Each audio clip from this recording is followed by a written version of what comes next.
Të dashur vëllezër dhe motra, 3 gjëra janë shpëtimtare në ditën e gjykimit. E para është zemra e pastër. Po si mund t'ja arrijmë qëllimin që ta pastrojmë ne zemrën tonë?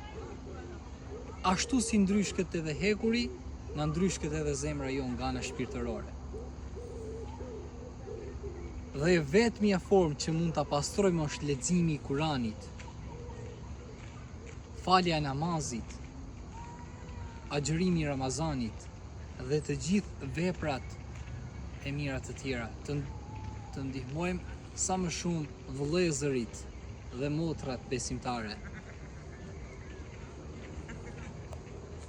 E dyta është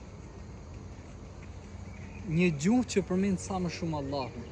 Në qoftë se këtë gjuhë që e keni e përdorni për të folur fjalë të pista, shumë e vështirë që ta mësoni që të përmendë fjalën e Allahut.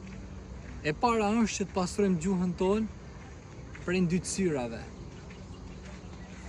Dhe kështu në këtë mënyrë mund ta pastrojmë gjuhën dhe të vazhdojë të përmendë Allahun fuqiplot.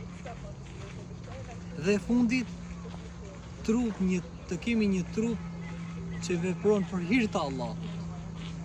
Duart tona, këmbët tona dhe të gjithë gjymtyrët e tjera të trupit të mundohemi t'i përdorim për të adhuruar Allahun. Allahu ju mëshiroj vëllezër dhe motra besimtare.